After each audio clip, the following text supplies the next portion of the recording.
গণ আন্দোলনের তথা শ্রমিক আন্দোলনের প্রাক্তন নেতা ও প্রাক্তন বিধায়ক এবং মন্ত্রী কমরেড রঞ্জিত কুণ্ডুর অষ্টম প্রয়াণ দিবসে শ্রদ্ধা জ্ঞাপন এবং স্মরণানুষ্ঠান সাড়ম্বরে অনুষ্ঠিত হল নৈহাটি জান মোহাম্মদ ঘাট রোড সিপিএম পার্টি অফিস প্রাঙ্গণে। 19 আগস্ট 2025। স্থান ভারতের কমিউনিস্ট পার্টির মার্ক্সবাদী নৈহাটি এরিয়া কমিটির দপ্তর প্রাঙ্গণে মহাসাড়ম্বরে অনুষ্ঠিত হল মার্ক্সবাদী পার্টির সকলের কমরেড রঞ্জিত কুণ্ডুর শ্রদ্ধা জ্ঞাপন ও স্মরণ অনুষ্ঠান।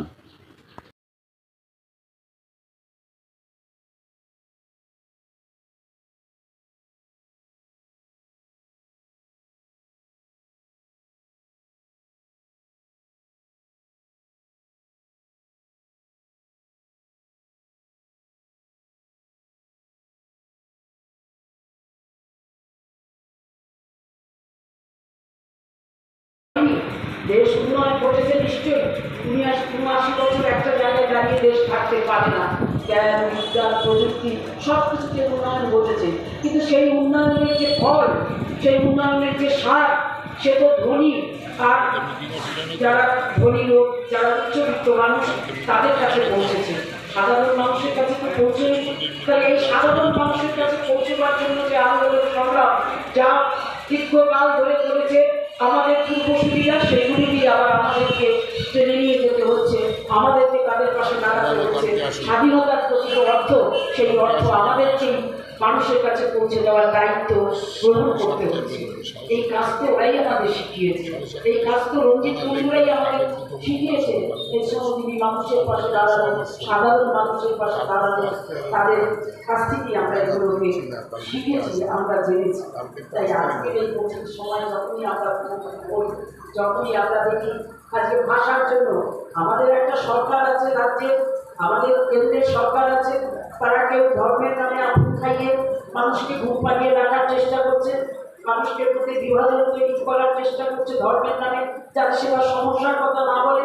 এটা আমরা বুঝি, আমরা তো বুঝি। আমাদের রাজ্যে আমরা দেখছি যে পরিযায়ী শ্রমিকদের বা বিভিন্ন জায়গায় বাংলা ভাষার নাম করে যে আলাপ আসছে, তাকে কেন্দ্র করে এমন একটা অবস্থা তৈরি করা হচ্ছে যে যেন দ্বিতীয়বার বাংলা ভাষা রক্ষা করার দায়িত্ব মমতা বন্দ্যোপাধ্যায় নিজে নিয়ে নিয়েছেন।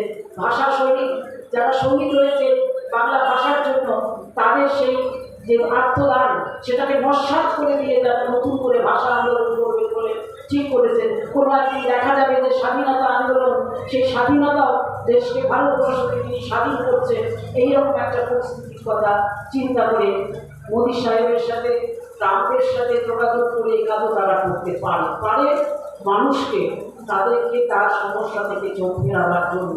এই তারাই সমস্যা থেকে চোখ না ফিরিয়ে তাদের যে সমস্যা, সেগুলোকে যাতে আমরা বোঝার চেষ্টা করি, সেগুলোকে নিয়ে যাতে আমরা বৃহত্তর ঐক্য তৈরি করে এগোতে পারি। শ্রমজীবী মানুষ, সাধারণ খেটে খাওয়া মানুষ থেকে শুরু করে সকলকে একত্রিত করে যাতে সমস্ত রকমের দুর্নীতি, এই দুর্বৃত্তায়নের বিরুদ্ধে আমরা যাতে দাঁড়াতে পারি, এই কাজ আমাদের মেরুদণ্ড সোজা রেখে করতে হবে। এই মেরুদণ্ডটাকে আমাদের সোজা রাখাবার যে মন্ত্র, সেই মন্ত্র আমরা অনেক রঞ্জিত কুণ্ডুর কাছ থেকে পাই, আমরা পেয়েছি। এই নৈহাটি, বৃহত্তর নৈহাটি অঞ্চল, আমাদের বারাকপুর শিল্পাঞ্চল, সে যখন ছাত্র করে রঞ্জিত, তখন থেকে শুনতাম গৌরীপুর চুক্তির গৌরীপুর চুক্তি পরবর্তীকালে যখন চুক্তির আন্দোলন, চুক্তির চটকলের আন্দোলনের সাথে যুক্ত হয়ে ইউনিয়ন করে রঞ্জিত, তখন তো দেখেছি সেখানটাতে তার কর্মকাণ্ড কীভাবে ওয়ার্কারদের মধ্যে কাজ করেছে, কীভাবে তাদের দুঃখের সাথী হয়েছে সেইভাবে, এবং তার পাশাপাশি জনপ্রতিনিধি হয়ে সাধারণ মানুষের সুখ দুঃখের কথা সেগুলো পৌঁছবার চেষ্টা করেছে বিধানসভার ক্ষেত্রে। মন্ত্রী হয়েছে, মন্ত্রী হয়ে এই সরকার কীভাবে চলবে তার যে সেই নীতি, সেই নীতিকে কার্যকর করার চেষ্টা করেছে। একটা মানুষ যে ছাত্র আন্দোলনের সময়কালে পরিবারের সাথে বিরোধ করে ছাত্র আন্দোলন করতে এসেছিল, মার্ক্সীয় দর্শনে উদ্বুদ্ধ হয়ে সে এক করে এই সমাজটাকে পরিচ্ছন্ন করার জন্য, এই সমাজটাকে মানুষের উপযুক্ত করে তৈরি করার জন্য মানুষের মধ্যে যে বৈষম্য, সেই বৈষম্যটাকে দূর করার জন্য, শ্রমজীবী মানুষের যে কষ্ট, শ্রমিক মহল্লায় মহল্লায় ঘুরে তাদের যে দুঃখ কষ্ট সেগুলিকে দূর করার জন্য নিরন্তর চেষ্টা করেছে। আর সেই নিরন্তর চেষ্টা আমরাও যাতে করি সেই পর্যায়ে আমাদের এগিয়ে নিয়ে গেছে। তাই আজকে কমরেড রঞ্জিত কুণ্ডু স্মৃতি সভায় দাঁড়িয়ে একথাই বলতে পারি যে আজকে আমাদের সামনে থেকে অনুকরণ করতে পারি এরকম মানুষরা বড় কমে যাচ্ছে, এরকম মানুষের সংখ্যা কমে আসছে যাকে আমরা অনুকরণ করতে পারি, অনুসরণ করতে পারি। মার্ক্সীয় দর্শন আমাদের দর্শন, শ্রমজীবী কৃষক শ্রমজীবী মানুষের লক্ষ্য করে সমাজ পরিবর্তন করতে হবে আমাদের, এটা আমাদের দৃষ্টিভঙ্গি, এটা নিয়ে আমরা এগোবো। কিন্তু এগোবার পথটা কেমন হবে?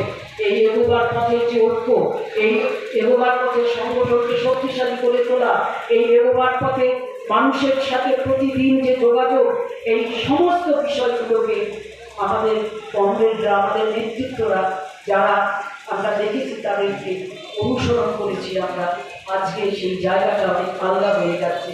আমাদের নিজেদেরকেই সেই জায়গাতে আমাদের যারা নেতৃত্ব, তাদের জীবন, তাদের চলার পথকে আমাদের আরও অনুধাবন করার দরকার আছে, যাতে করে এই ভয়ানক কঠিন সময়ে আমরা একত্রিত হয়ে আমাদের মূল শত্রুর বিরুদ্ধে আমাদের যে লড়াই, সেই লড়াইটা যাতে আমরা করতে পারি।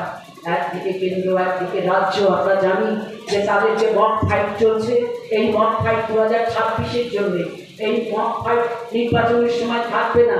আমরা জানি এনআরসি বলুন, কেসাইয়া বলুন, যাই বলুন না কেন, এ তো মমতা ব্যানার্জি চেয়েছিলেন। তিনিই তো একসময় দিল্লি ফাটিয়েছেন যে বামফ্রন্ট সরকার এতদিন ধরে ক্ষমতায় আছে কি করে, তারা আছে এই সব অনুপ্রবেশকারীরা আছে, এনআইসি করে একদিন চেঁচিয়েছিলেন। আর আজকে তাকে এইভাবে এই এনআইসির বিরুদ্ধে তাকে লড়তে হচ্ছে। এই মক ফাইট তারা চালিয়ে যাবে আমরা জানি।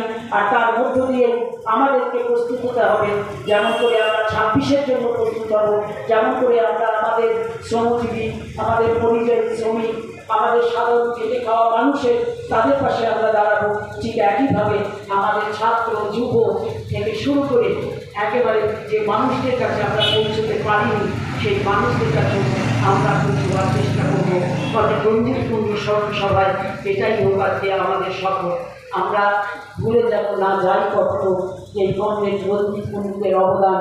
এই কমরেড রঞ্জিত কুণ্ডু আজকে নৈহাটি পার্টি, যেমন করে আমরা ভুলিনি কমরেড গোপাল ঘোষের কথা, ঠিক তেমনি করেই আমরা কমরেড রঞ্জিত কুণ্ডু, তাকেও আমরা কখনো ভুলব না। তার অবদান এই পার্টি, এই জনগণ, এই সমস্ত কিছুকে নিয়ে পার্টির মর্যাদা গৌরব বৃদ্ধি করার ক্ষেত্রে তাদের যে ভূমিকা, সেই ভূমিকার কথা আমরা যেন কখনো ভুলে না যাই।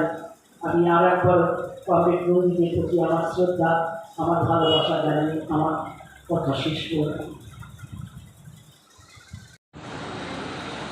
ধন্যবাদ কমরেড রমনাদিকে। এখন বলবে আমাদের পার্টির নেতা, অভিভাবক, শিক্ষক কমরেড শরীর বরণ সরকার, তিনি কমরেড রঞ্জিত কুণ্ডুর স্মরণে বলবেন এবং শরীরটা বসে পড়বেন। কমরেড গান্ধীকে বলবো যে পুষ্পার্ঘ দিয়ে এখানে আসে।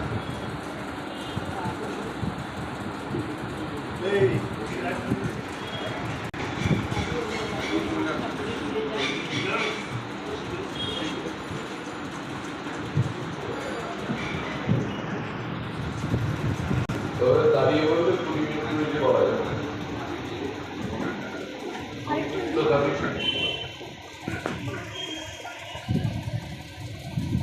কংগ্রেস সভাপতি এবং উপস্থিত সুবিধানেরা, বন্ধুগণ, ভাই বোনেরা, আমরা এমন একটা সময়ের মধ্যে দিয়ে যাচ্ছি, এখন সময় খুব দ্রুত পাল্টাচ্ছে। একটা বড় এখন যে সময়টা, সেটা হচ্ছে ডোনাল্ড ট্রাম্প দাদাগিরি করছে।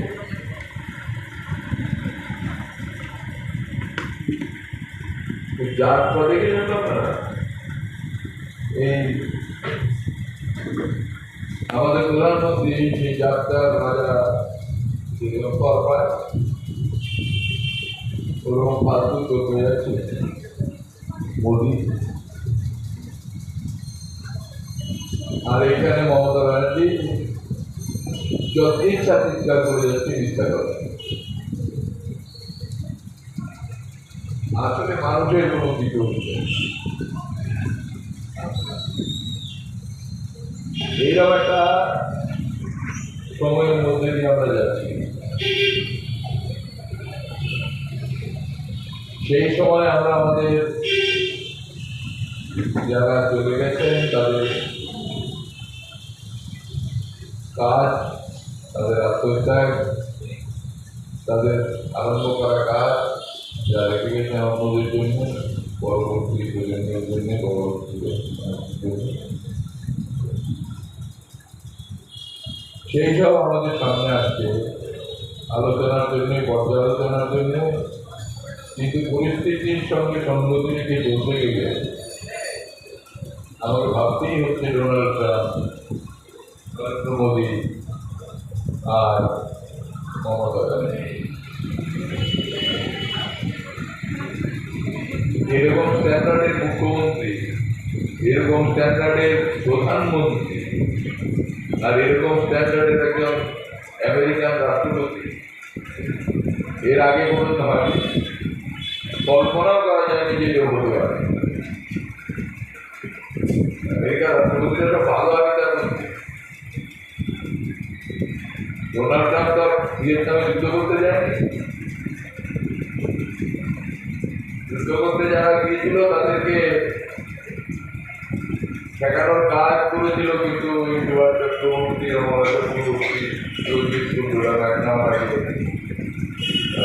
এয়ারপোর্টে তাড়া করে।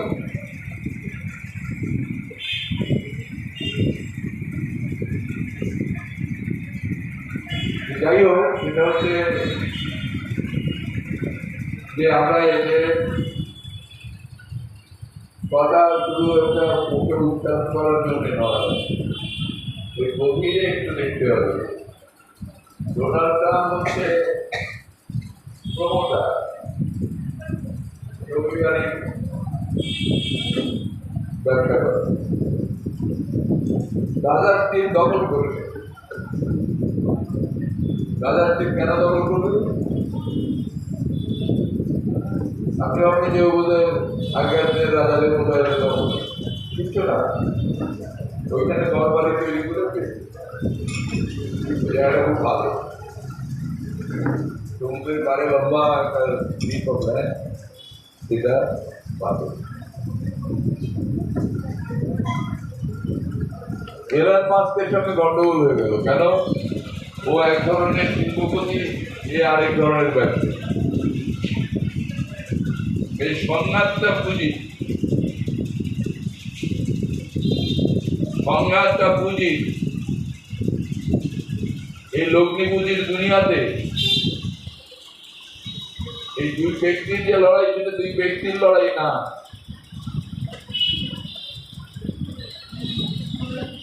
পুঁজিপতিদের তাদের চরিত্রগত কারণে যে আভ্যন্তরীণ দ্বন্দ্ব সেটা প্রকাশিত হচ্ছে। আমাদের পার্টি যে প্রধান দ্বন্দ্বগুলোকে সামনে রেখে আমাদের দেশের ভবিষ্যৎ প্রকল্প সামনে রেখে যেসব কর্মসূচি রচনা করেছি, তার মধ্যে যে প্রধান গ্লোবাল কন্ট্রাডিকশন, তার মধ্যে অন্যতম প্রধান দ্বন্দ্ব হচ্ছে পুঁজিবাদ বনাম পুঁজিবাদ।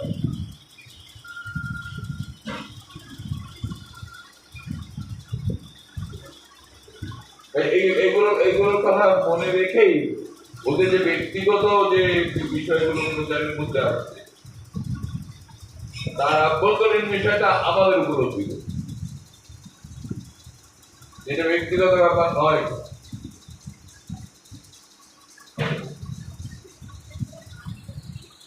দেখবেন এই লোকটা আমি করে সব, আমি বন্ধ করি, আমি এটা করে দেবো, আমি যুদ্ধ বন্ধ করি, 7টা জায়গায় নাকি যুদ্ধ বন্ধ করে, কালকে পর্যন্ত যা দেখলাম 7 জায়গায় যুদ্ধ বন্ধ করে।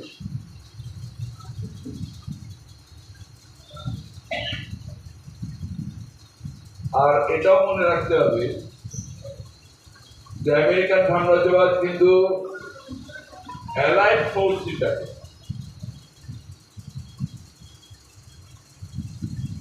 অক্ষশক্তির বিরুদ্ধে যুক্ত মোর্চা অংশ হিসাবে দ্বিতীয় বিশ্বযুদ্ধে একটা অবস্থান পেয়েছিল, যেটাকে তারা বিজয় বলে ঘোষণা করতে পারে।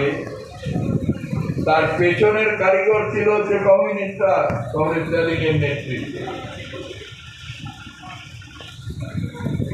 তার কূটনৈতিক নেতা ছিল যে কূটনৈতিক দিক থেকে নেতৃত্ব দিয়েছিল উইনস্টন চার্চিল।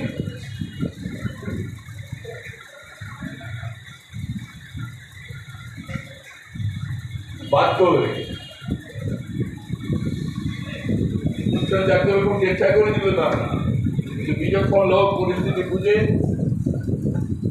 অ্যালায়েড ফোর্স তৈরি করার জন্য, অক্ষশক্তির বিরুদ্ধে, অ্যাক্সিস ফোর্সের বিরুদ্ধে অ্যালায়েড ফোর্স করার জন্য আমেরিকাকে চাপ দিয়ে রাজি করালো যে চলো আমরা একসঙ্গে স্যানিটের সঙ্গে বসে।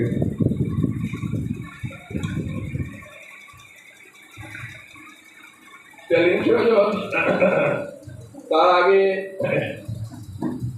হিটলারের একটা চুক্তি হয়েছে,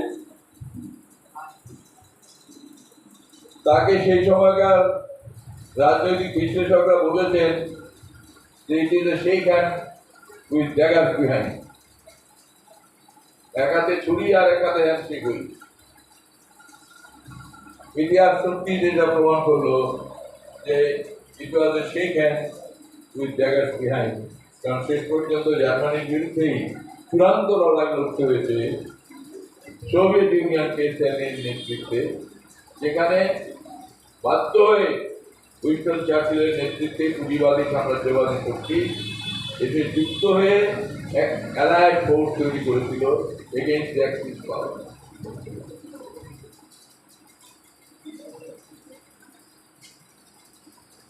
আমেরিকা একা একা যুদ্ধ করে বলে জিতেছে তার কোনো ইতিহাস নেই। কোরিয়ার যুদ্ধে হেরেছে চীনের কাছে, মারের চোটে পালিয়ে যেত।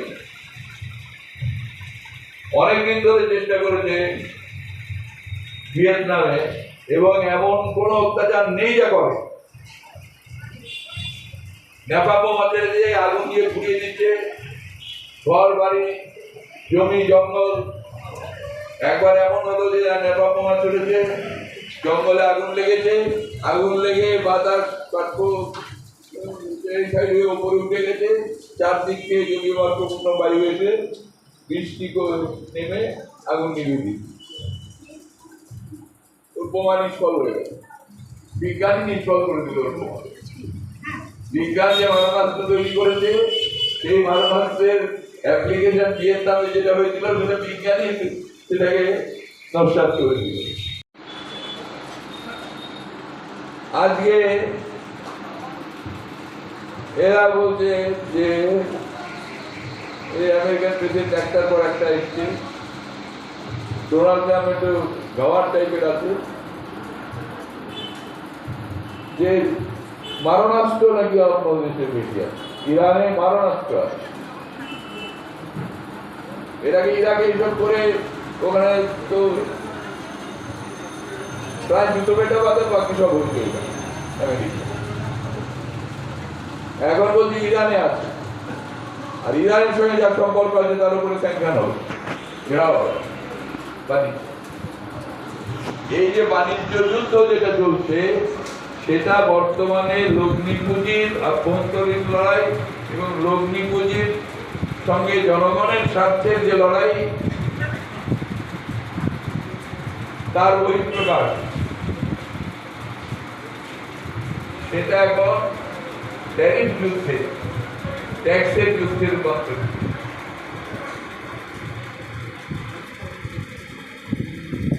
এই সব দেখে শুনে চীনের পার্টি আজকে নয়, 1965 তখন ওরা একটা 25 দফা তৈরি করেছে, যাকে আমরা সাময়িকভাবে সমর্থন করেছিলাম আমরা যারা সিপিআই। তাতে বলেছিল যে American imperialism is none but a paper tiger, American সাম্রাজ্যবাদ কাগজেবাদ, ওকে ভয় পেয়ে সোভিয়েত ইউনিয়ন ক্যারিবিয়ান থেকে অর্থাৎ কিউবা থেকে যে ঘাঁটি উজ্জ্বল করে নিয়ে আসছে সেটা ভুল। দ্বিতীয় বিশ্বযুদ্ধ হবে না, America is a paper tiger. আর যদি হয় যুদ্ধ তাহলে পরে যে ধ্বংসস্তূপের মধ্যে নতুন সভ্যতা গড়ে উঠবে।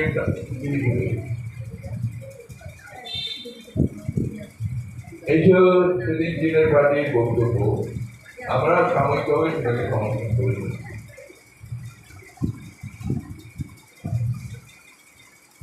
ডোনাল্ড ট্রাম্প এসে কিন্তু প্রমাণ করে দিল যে সত্যি সত্যি পেপারটা গেছে, কিন্তু সন্দেহ থেকেও থাকতে পারে।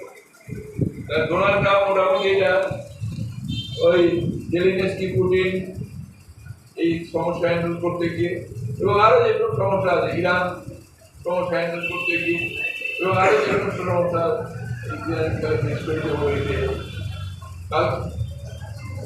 পরশুদিন স্টেটমেন্ট দিচ্ছে যে আমি যদি তখন রাষ্ট্রপতি থাকতাম তাহলে এই যুদ্ধই হতো।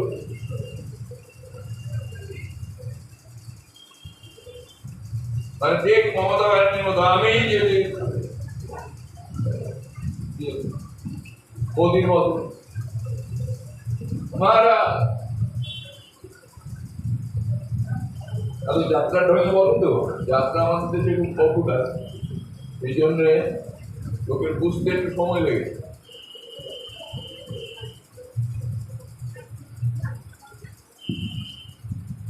এই কথাগুলো যদি আমরা সহজভাবে মানুষের মধ্যে নিয়ে যেতে না পারি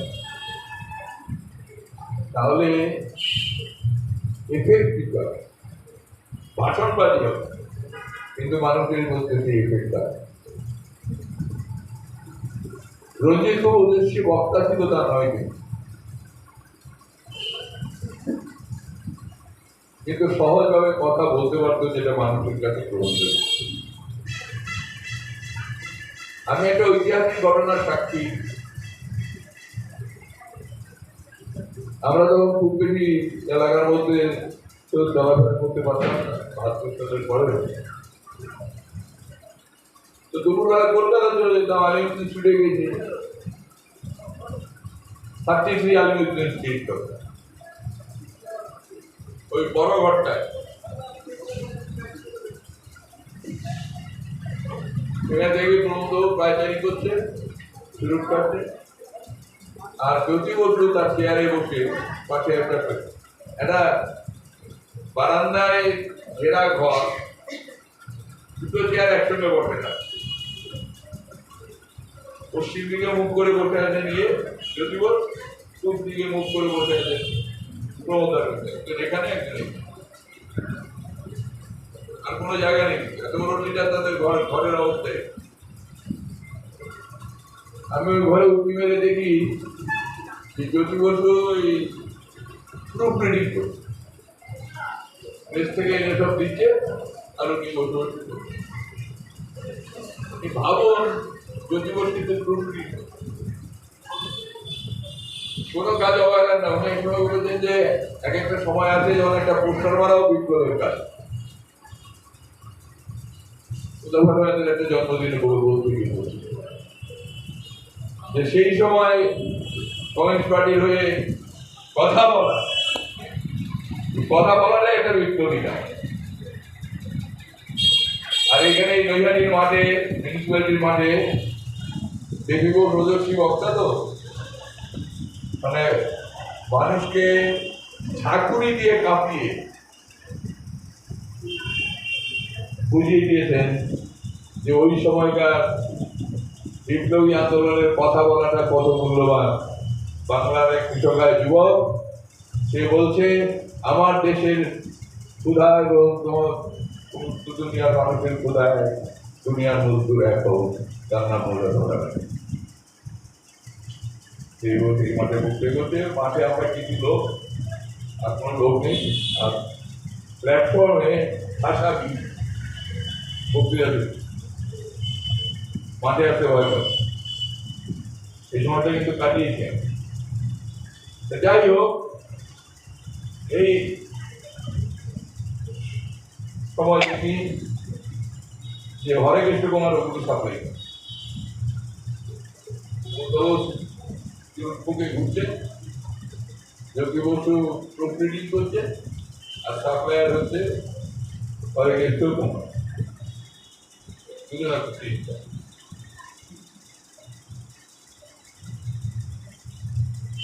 হঠাৎ প্রমোদা হরে কৃষ্ণ কুমারকে যেতে হরে কৃষ্ণ কালকে তুমি পদক্ষেপ বলেছো কোন বাইরে বললো প্রমোদা সেই আধা ঘন্টা আপনারা যে বেঁধে দিয়েছিলেন ওটা পারলাম না, ডাক্তার বলে আধা ঘন্টার বেশি না বলছি ওই লাভ। আর ডাক্তারও দরকার হয়নি, আর কিছু দরকার হয়নি হরে কৃষ্ণ। ওই দিনটাই সেই অ্যাক্সিডেন্টালি আমি তার সাক্ষী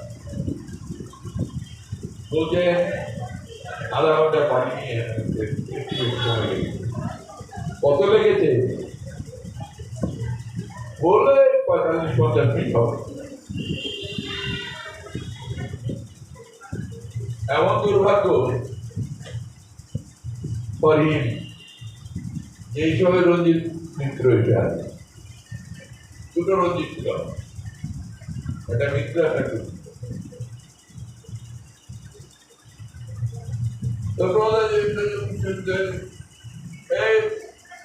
কাকে মিটিং কিরম হলো, হরে কৃষ্ণ কিরম বলেছে, বললো চমৎকার বিশাল মিটিং। আর প্রমোদা হরে কৃষ্ণ 1.5 ঘন্টা যা বললো না, ওই ব্যাকগ্রাউন্ডে হচ্ছে যে ডাক্তার বারণ করেছে আধা ঘন্টার বেশি করবে, মানে ডাক্তার ভাই বলিয়ে দিয়েছে এইটা তার শেষ করবে।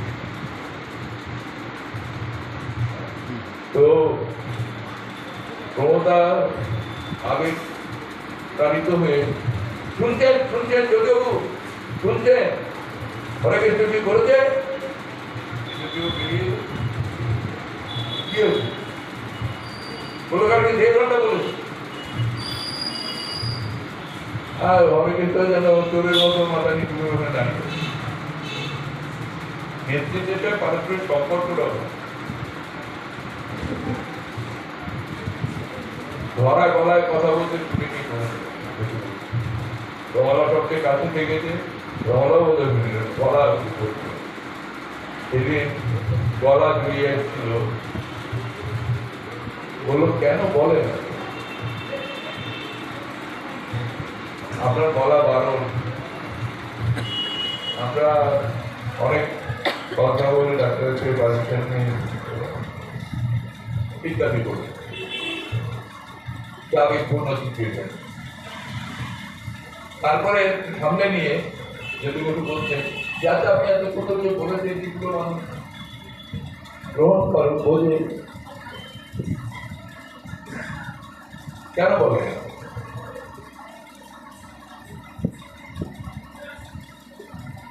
আমাদের একটা জেলা কমিটির মিটিং এ উনি বললেন, একান্ত আলোচনায় বাড়িতেও আমরা কয়েকজন ছিলাম, উনি বলতেন যে আমি প্রতিটা মিটিং এ বলার পর ভাবি যে আমি যা বললাম মানুষ বুঝলো তো। উনি কোনো ঐতিহ্য বক্তৃতা করেন, সাদামাটা কথা। আমি তুলনা করছি না, আমি বলছি যে মানুষ বলে এমন ভাবে কথা বলতে হবে, মানুষের কথাটা বলতে হবে, মনের কথাটা, এটা হবে আমাদের বক্তৃতার প্রধান উদ্দেশ্য। এই কথা আমাদের জেলা কমিটির সভায় এবং একান্ত আলোচনায় একাধিকবার উনি বলেছেন, যার জন্য দেখবেন কমরেড সাধারণভাবে কতগুলো কথা বলতেন এবং তারপরে সেটি বলতেন চেতনা বাড়াতে হবে, মানুষের চেতনা বাড়াতে সারা জীবন বলবে। তাহলে সেই চেতনা বাড়ানোর কাজে আমরা আছি, আর সেই কাজে সেই যে সময় ওরা কাজ করেছে। উত্তর চব্বিশ পরগনা বললো ওরা উত্তর চব্বিশ পরগনা তখন নেতৃত্ব জেলা 24 পরগনা। 24 পরগনা জেলার ছাত্র আন্দোলনের উত্তাল সময়ে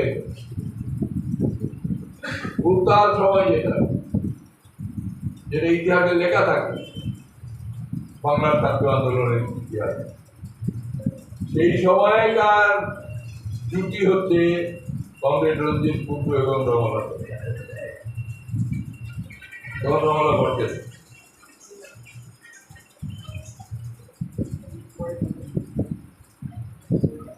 সেই সময় মানুষকে বোঝানোর কাজে যেমন একটা অংশগ্রহণ করেছে, পরবর্তীকালেও মানুষকে বোঝানোর মতো করে বলা এটাও সব ছিল। বক্তৃতায় নম্বর পাওয়ার জন্য লম্বা চওড়া কথার মধ্যে ছিল।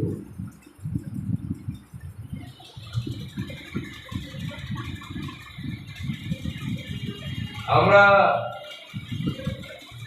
কিন্তু সময় উপযোগী হয়ে উঠতে পারছি।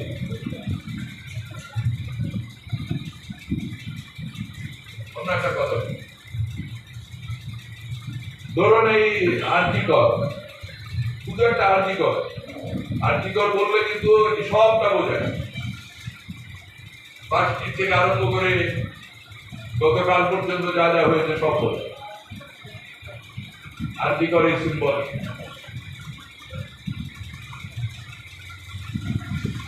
আমাদের কমরেডরা ডেডবডিটা যদি আটকে না দিত তাহলে পরে আজকে মানে না বোঝার মানে বিস্তৃতির অতল তলে চলিয়ে যেতে পারো না। আমাদের কমরেড এই কথাটাকে এস্টাবলিশ করা, আবার জনগণের মধ্যে যে আবেগ সৃষ্টি হয়েছিল তাকে আরো বেশি উস্কে দেওয়া, এবং তার পাশাপাশি আমাদের নাচল আন্দোলন, এই দুয়ের সমন্বয় করার ক্ষেত্রে আমরা পারি।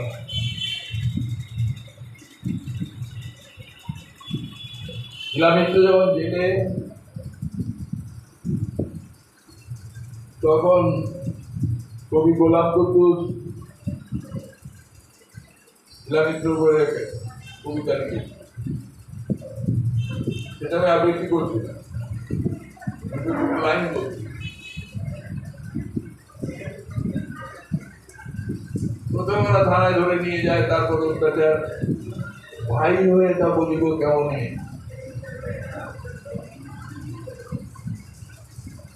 থানার দেওয়ালগুলো যদি হৃৎপিণ্ড হতো, যেত পেটে স্তব্ধ রাত্রি, বায়ু গতিহীন, নাচলের মাঠে তীব্র জ্বালা।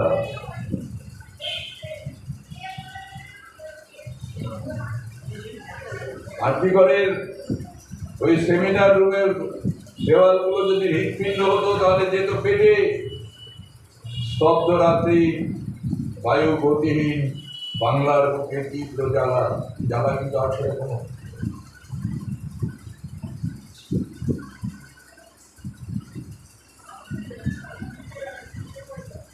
ঘটনা খুব স্পষ্টভাবে মানুষকে বুঝিয়ে এই সংগ্রামকে তীব্র করতে হবে। কারণ ওই গোলাম কুদ্দুসই লিখছে, সমস্যা যৌন নয়, তীব্র অত্যাচারের পর সমস্যা যৌন নয়, সমস্যা যৌনী। এখানেও সমস্যা যৌন নয়, যার জন্য ওই একটা বলির পানা। সমস্যা যৌন নয়, সমস্যা দুর্নীতি, পাহাড় প্রমাণ দুর্নীতি। উপরে হিমালয়, তলায় সম পরিমাণ।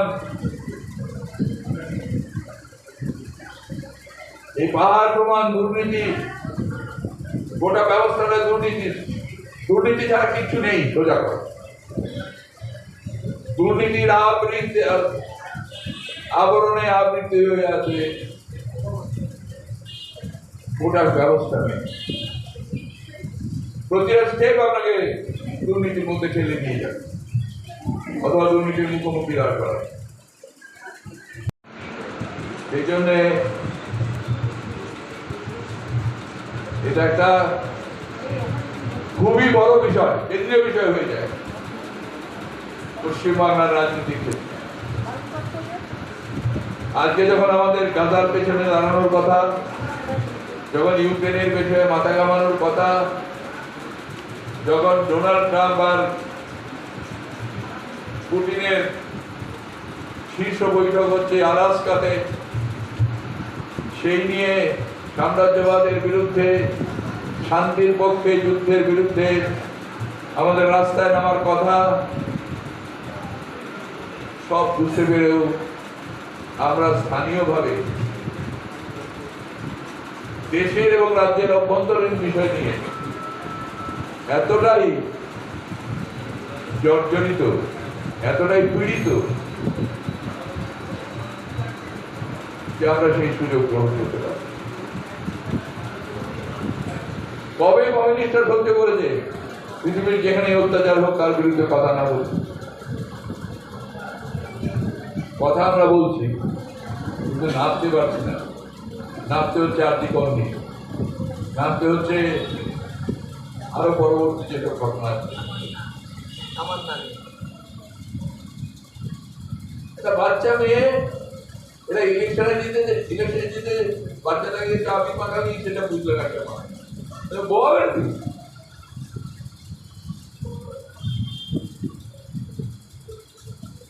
কতখানি হিংস্র হলে পরে এই জিনিসগুলো।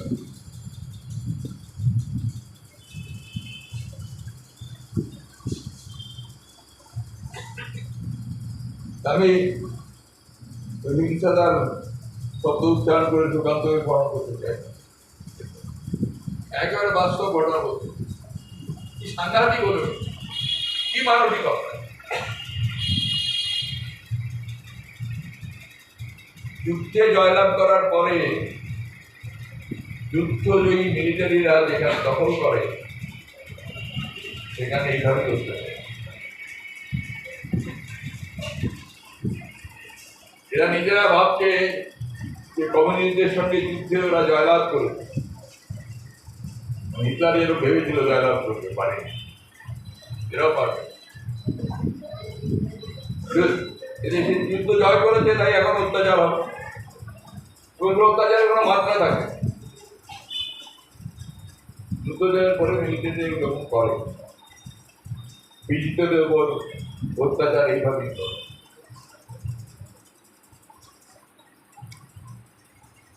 কাজে সেইখানে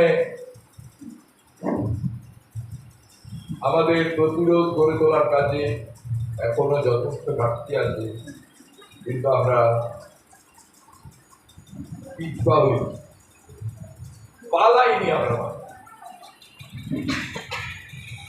রাজিবাদী এই ময়দানে আছি শুধু নয়, যথার্থ বিচার বিবেচনা করে উপযুক্ত পদক্ষেপ নিয়ে দৃঢ় পদক্ষেপে আমরা অগ্রসর হচ্ছি এবং আমরা অগ্রসর হচ্ছি আমাদের রোধ করতে পারব।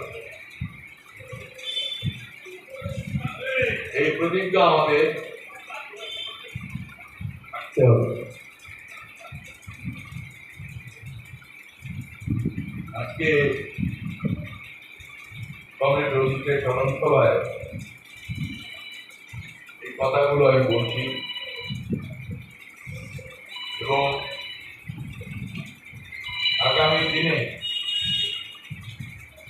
আমরা আমাদের পরিচয় জ্ঞাপন করার জন্য যেটা খানিকটা খরচা পয়সার মতো হয়ে গেল,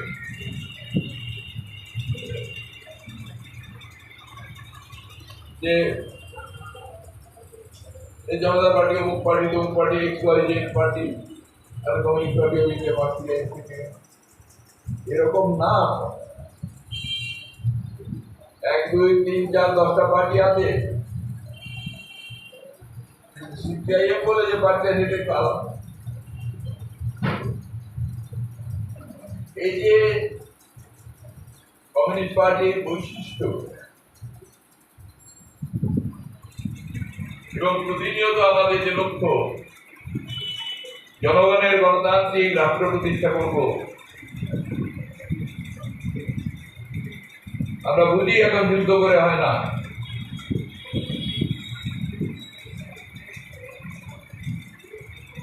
ভিয়েতনাম যুদ্ধ করে হয়েছে ঠিক, কিন্তু এখন আর সেই ভিয়েতনাম নেই। এখন সেই ভিয়েতনাম আর আমেরিকাতে বাণিজ্য চুক্তি হচ্ছে,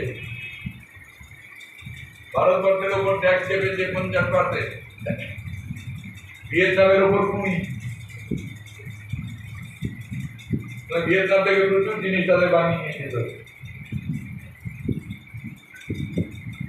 সেই ভিয়েতনাম, যে ভিয়েতনামের যুদ্ধকে কেন্দ্র করে আমি একটু আগে বললাম ম্যাকনামার আগে এই সুভাষ চক্রবর্তীর নেতৃত্বে দমদম এয়ারপোর্টে আটকে দেওয়ার চেষ্টা হয়েছিল, সেই ভিয়েতনাম এখন আর নয়। এখন এই বাণিজ্য যুদ্ধের মধ্যেও ভিয়েতনাম আছে।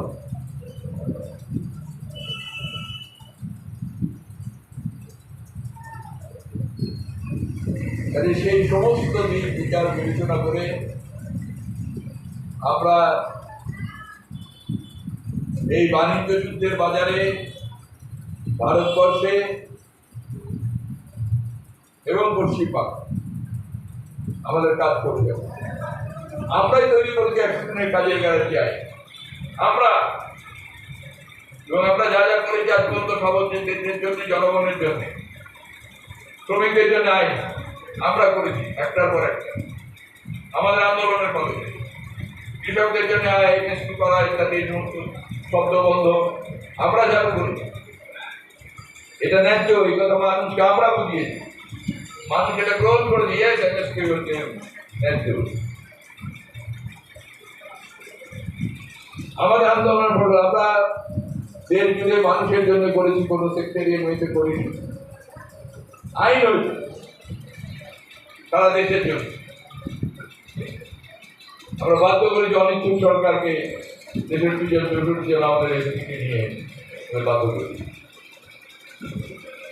সেই গর্ববোধ নিয়ে যে আমরা দেশের জন্য আইন করি, দেশের জন্য কাজ করি, এবং দেশের জন্য হচ্ছে একটা ওয়েলফেয়ার স্টেট তৈরি করার কাজে কংগ্রেস সামান্য কিছু করলেও শেষ পর্যন্ত সেটাকে টেকাতে পারিনি। আমরা সেই পথ ধরে পার্লামেন্টে ডেমোক্রেসির মাধ্যমেই, সম্ভব না হলে অন্য পথ হবে, আমরা জনকল্যাণকর রাষ্ট্র প্রতিষ্ঠার মধ্যে দিয়ে জনগণতান্ত্রিক রাষ্ট্রের যে স্বপ্ন, সেই স্বপ্ন সফল করতে সক্ষম হবে। আর সহজ ভাষায় মানুষের কাছে এই সমস্ত কথাগুলোকে আমরা বুঝিয়ে তুলতে, জীবন যন্ত্রণাকে বুঝিয়ে তুলতে পারবো। সমসাময়িক কালের মূল সংগ্রামের জনধ্বনি কী হবে সেটা আমরা বোঝাতে পারবো, এবং সেই পথ ধরে আমরা চলার চেষ্টা করবো। এই প্রতিজ্ঞা রেখে আজকে সভায় কংগ্রেস রঞ্জিতকে শ্রদ্ধার সঙ্গে স্মরণ করে আমার কথা আমি শেষ করলাম। জিন্দাবাদ।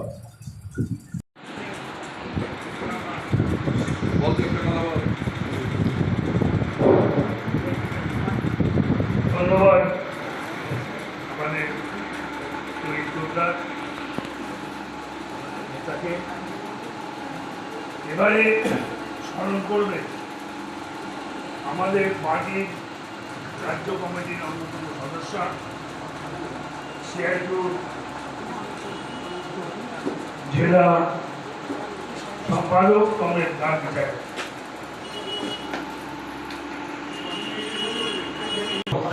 উপস্থিত কংগ্রেস কংগ্রেস রামলাল চক্রবর্তী, না দুদিন আমি আমাকে বলতে বললো, আমি অনুষ্ঠানের গাম্ভীর্য নষ্ট হয়ে যাচ্ছে।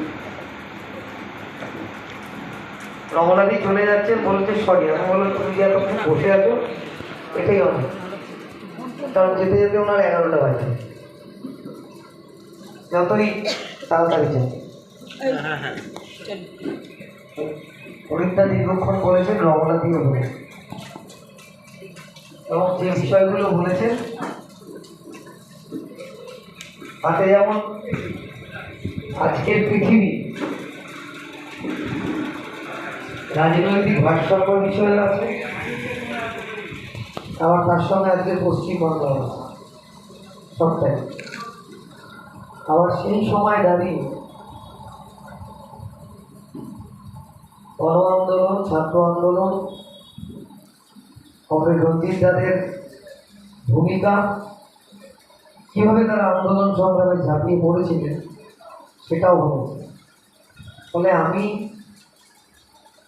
তো সেই ইতিহাস সম্বন্ধে যা রঞ্জিতদার মুখে শুনেছি আমি ওটুকু জানি, কিন্তু তরিদারা তো দেখেছেন, প্রত্যক্ষ করেছেন এবং রমলাদি নেতৃত্ব দিয়েছেন সেই সময়কার উত্তাল ছাত্র আন্দোলন এবং পরবর্তীকালে শ্রমিক আন্দোলনও এরা একসাথে করেছে। আমি যেটা বলতে পারি, ছাত্র আন্দোলন থেকে মাঝখানে আর কোনো অন্য কোথাও যুক্ত হওয়া না, একেবারে সরাসরি ট্রেড ইউনিয়ন আন্দোলনে যুক্ত হয়েছিলেন কমরেড রঞ্জিত কুণ্ডু। আমার যতটুকু শোনা, ছাত্র ফেডারেশনের সর্বোচ্চ নেতৃত্ব ছিল। ম্যাকনামারা আড্ডামা থেকে শুরু করে যখন এসএফআইয়ের বইটা বেরোলো ঐতিহ্য উত্তরাধিকার, আমি বইয়ের একটা কপি নিয়ে এসেছিলাম নৈহাটি পাঠিয়ে। বইটা খুলে বিভিন্ন সাদা কালো একেবারে ফেড হয়ে যাওয়া ছবি, একটা ছবি দেখিয়ে রঞ্জিতদা দেখাচ্ছিল এই, এবং রঞ্জিতদার তখন মুখে একটা চোমা ছিল, সেই চোমা তিনি ভুগছিলেন। সর্বোচ্চ নেতৃত্ব ছিলেন রাজ্যের ছাত্র আন্দোলনে। সেখান থেকে ফিরে এসে শুরু করেছিলেন একেবারে গৌরীপুর জুট মিলে শ্রমিকদের সংগঠিত করার মধ্য দিয়ে। এবং একটা কথা বলতে, পরবর্তী জীবনে আমি সেটা করার চেষ্টা করেছি ওনার কাছে, যে আমার বলতেন যে দীনেশ মজুমদার ভবন থেকে নেমে এসেছিস, তিনতলা দিয়ে উঠতিস এসএফআই অফিসে, মনের মধ্যে কিছু দুঃখ, কিছু জ্বালা, কিছু অভিমান আছে, কিন্তু ওই ভবনটার দিকে পিছনে তাকাবে। ছাত্র আন্দোলন ছেড়ে এসেছিস, ওই ভবনেই যুব আন্দোলন, যুব অফিস, কিন্তু ওই দিকে আর তাকাবি, এবার সামনের দিকে তাকাবো। ট্রেড ইউনিয়ন আন্দোলন মানুষের কাছে পৌঁছানো, এবং পিছন দিকে যত তাকাবি তাহলে তত পিছিয়ে পড়বে। সেটা এখনো মানবার চেষ্টা করি। এবং সবচেয়ে যে বিষয়টা আমাকে আকৃষ্ট করেছিল অনেকটা, রঞ্জিতদা খুব সাধারণ থেকে সাধারণের মতো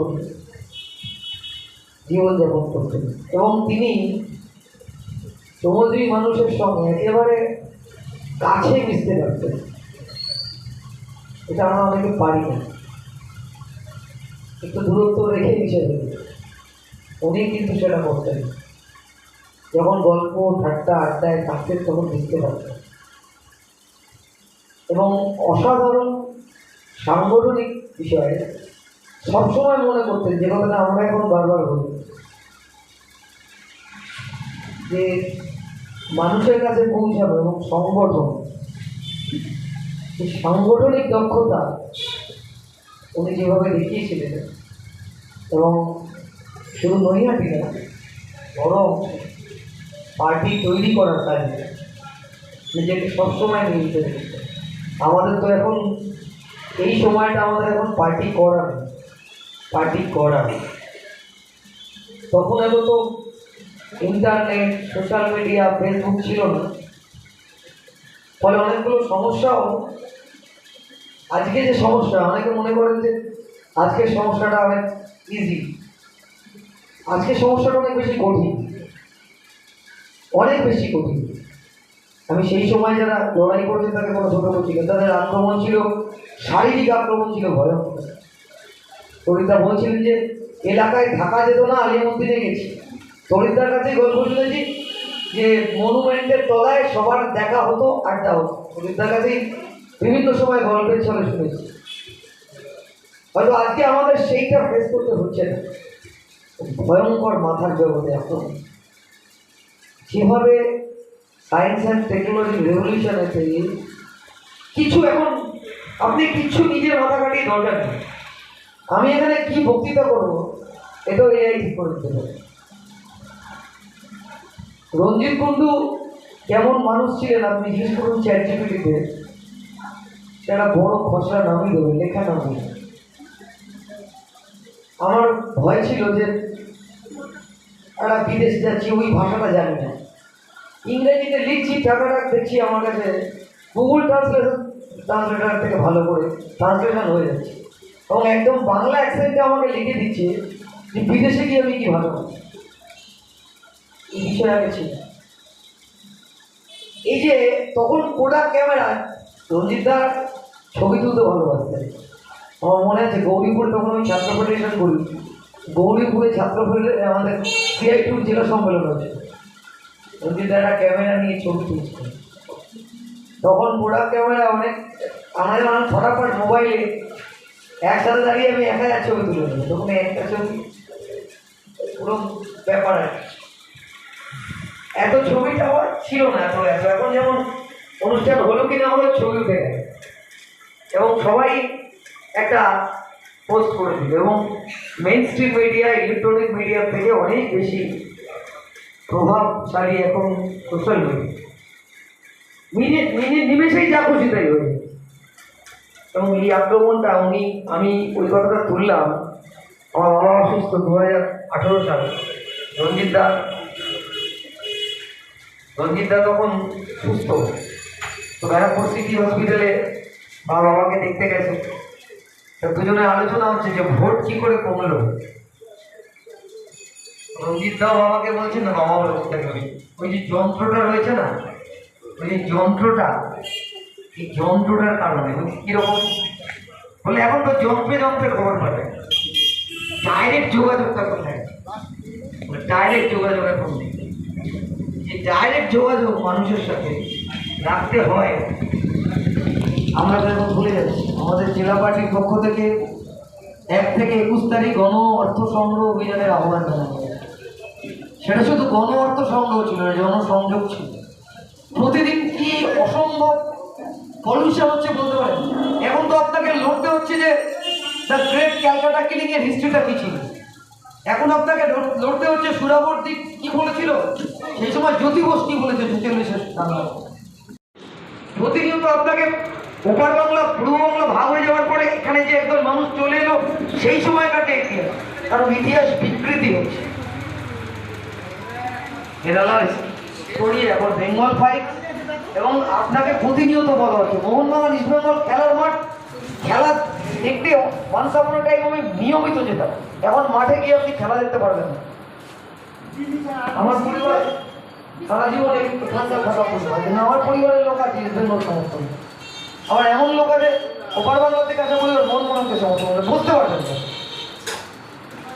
এবং ভাষা, বাংলার সঙ্গে হিন্দির লড়াই, হিন্দির সঙ্গে উর্দুর সাথে তামিলের সাথে তেলেগুর, হাজার হাজার শ্রমিক যারা শুধুমাত্র বাংলা ভাষা বলার জন্য ভারতবর্ষের বিভিন্ন প্রান্তে আক্রান্ত। একদম বললো, আবার একদল লেখা শুরু করলো, না ওরা নিম্ন পড়বে, পড়ে যায়, ওরা কি এমন কিছু না, আমাদের কাজ পাঠ নেই এই সমস্ত। কয়েকদিন আগে কাগজে বেরিয়েছে, হোটেল বুক করেছে বাঙালি দম্পতি, তাদেরকে স্বাধীনতার আগে তাদের বুকিং ক্যান্সেল করা হয়েছে। তারা যখন জিজ্ঞাসা করছে যে আমাদের বুকিং ক্যান্সেল কেন, হোটেলের ম্যানেজার বলছে যে সেন্ট্রাল গভর্নমেন্টের নির্দেশ আছে কোনো বাংলাদেশি আর পাকিস্তানিকে স্বাধীনতা দিবসের প্রাককালে হোটেল ভাড়া দেওয়া যাবে না। সেই দম্পতি বলছে যে আজকে যে প্রাক্তন মন্ত্রী ও বিধায়ক রঞ্জিত কুণ্ডু, রাজ্যের যে প্রাক্তন মন্ত্রী, পরিবহন মন্ত্রী ছিলেন, আজকে তিরোধান দিবস চলছে, 8ম তিরোধান দিবস। কি ছাত্র আন্দোলনের ঐতিহাসিক ভূমিকা, ছাত্র আন্দোলন, শিক্ষক আন্দোলন, গ্রাম শ্রমিকদের আন্দোলন, ঐতিহাসিক বিভাগ আন্দোলন, যে কথাগুলো বলতে পারতো ওই সহজ ভাষায় কথা বলার মধ্যে দিয়ে আজকের যে মূল দ্বন্দ্ব যে সেটাকে মানুষের কাছে স্পষ্ট করে তুলতে হবে এবং আন্দোলন সংগ্রামে ঝাঁপিয়ে পড়তে হবে to change this order. Order হচ্ছে Trump Modi Mamata. Order has to be change, আর সেই চেঞ্জটা শুরু করতে হবে পশ্চিমবাংলা থেকে। কিন্তু হাজার হাজার মানুষের কাছে পৌঁছে গেল যে বিএস সচ্চিদানন্দ স্বাধীনতার পতাকা তুলতে চেয়েছিল আর হচ্ছে বিজয়ানন্দ বালাজি কমিউনিস্ট। এবং মানুষের মনের মধ্যে ভাষা, ধর্ম, এই সমস্ত বিষয়গুলোকে নিয়ে আসে। এবং এই আরএসএস, এই বিজেপি, এদের অন্যতম এজেন্ডাই হচ্ছে ইতিহাস বিকৃতি। ইতিহাস বিকৃতি ছাড়া এরা যে নিও ফ্যাসিবাদের আমদানি করছে আমাদের দেশে, তা কখনো টিকবে না। ইতিহাসকে বিকৃতি করতে হবে আর ইতিহাসকে ভুলিয়ে দেওয়ার চেষ্টা হবে। এখন প্রয়োজন এই ইতিহাস বিকৃতির বিরুদ্ধে অনেক অজস্র মানুষকে সমবেত করে এই পরিস্থিতিতে দাঁড়িয়ে লড়াই আন্দোলন করে। কেউ সারা জীবন বাঁচে না। কমরেড রঞ্জিত দাও মারা গেছেন, হয়তো মারা যাওয়ার সময়টা খুব তাড়াতাড়ি হয়ে গেছে আমার মনে হয়। কিন্তু বিভিন্ন সময়ে বিভিন্ন ঘটনার 2011 সালের পরবর্তীকালের কথা আরও বেশি করে মনে হয় একটা পরামর্শ করলে কমরেড রঞ্জিত দা তো ছিলেন, জিজ্ঞেস করা যেত। এবং এই যে পরিস্থিতি, এই সময় দাঁড়িয়ে যখন ভাবে